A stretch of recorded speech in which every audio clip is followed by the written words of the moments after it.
ఏం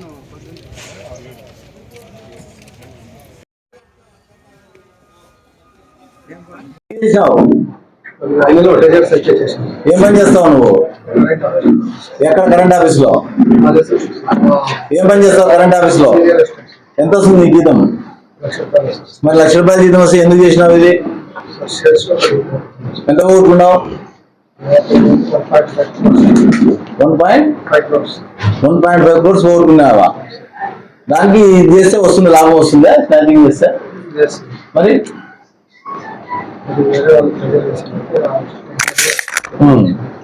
ఎందుకు ఎందుకు దీని ఈ మార్గం ఎందుకు ఎంచుకున్నావు? అదే సులభమనా లేకపోతే పోలీసులు పట్టుకోలేరనా?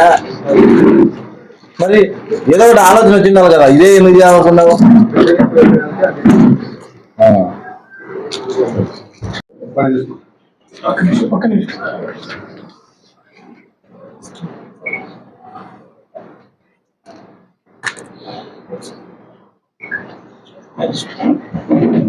అందరికీ నమస్కారం.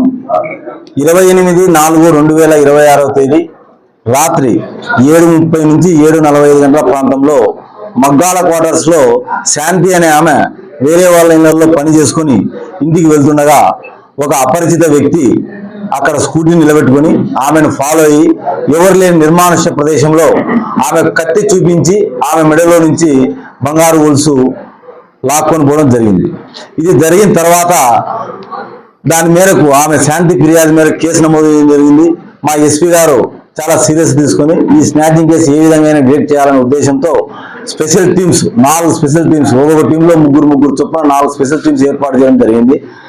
అంతా కూడా నారాయణ రెడ్డి వారి సిబ్బంది ఎస్పీ గారి ఆదేశాల మేరకు చాలా కష్టపడి టౌన్లో దాదాపుగా 25 సీసీ కెమెరాలు స్టెప్ బై స్టెప్ ఆ ప్రాంతానికి ఎక్కడా చేరుకుంటారు, ఏ మార్గంలో పోతారు, ఇదంతా కూడా వెరిఫై చేసి ఆ టయానికి ప్రాబబుల్ గా ఎవరైతే రీచ్ కాగలరో అని ఐడెంటిఫై చేసి ఆ ఐడెంటిఫికేషన్ మేరకు సీసీ కెమెరాల సహాయంతో వచ్చిన ఆధారాల మేరకు ముఖ్య రమేష్ నాయక్ గా గుర్తించి అతన్ని అరెస్ట్ చేయడం జరిగింది.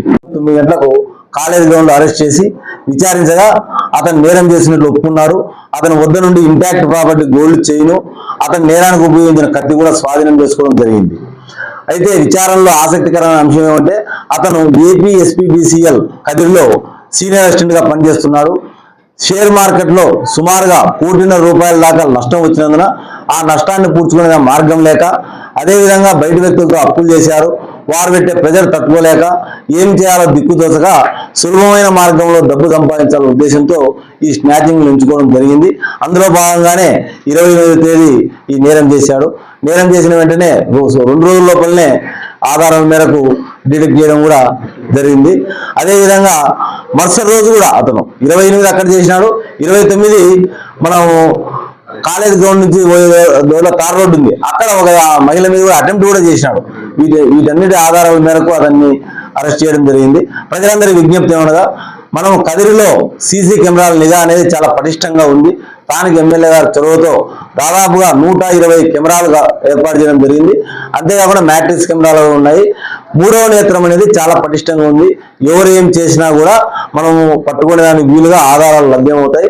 ప్రజలందరికీ విజ్ఞప్తి, ఎట్టి పరిస్థితుల్లో కూడా అసాంఘిక కార్యకలాపాలకు కానీ చట్ట వ్యతిరేక కార్యకలాపాలకు పాల్గొంటే మనం ఖచ్చితంగా వాళ్ళని పట్టుకోవడం జరుగుతుంది.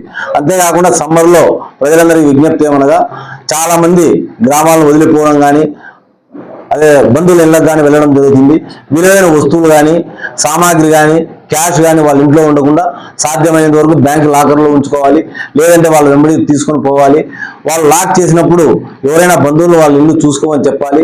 విధిలేని పరిస్థితుల్లో తప్పని పరిస్థితుల్లో తక్షణమే పోవాలంటే పోలీసులకు ఒక సమాచారం ఇస్తే అటువంటి ఇళ్ల మీద ప్రత్యేక నిఘా పెట్టేదానికి కూడా అవసరం ఉంటుంది. అంతేకాకుండా ఉదయం పూట వాకింగ్ చేసేవాళ్ళు కానీ సాయంత్రం పూట వాకింగ్ చేసేవాళ్ళు కానీ బంగారు ఆభరణాలు ధరించకుంటే చాలా మంచిది. ఒకవేళ మహిళలు ఎవరైనా తప్పని పరిస్థితుల్లో బంగారు ఆభరణాలు ధరిస్తే కూడా చుండీ వేసుకోవడం కానీ బయట కప్పుకోవడం కానీ చేసి వాకింగ్ చేస్తే చాలా మంచిది. అపరిచిత వ్యక్తులు ఎవరైనా సరే సమీపిస్తున్నప్పుడు గట్టిగా కేకలు వేయడము, అదేవిధంగా భయపడుకోకుండా ప్రతిఘటిస్తే చాలా మంచిది. ప్రతిఘటించే వాళ్ళ జోలికి దొంగలు పోరు. ఎప్పుడైతే ప్యానిక్ గురై భయపడతారో అటువంటి వాళ్ళ మీద దాడి చేసేదానికి ప్రయత్నం చేస్తారు.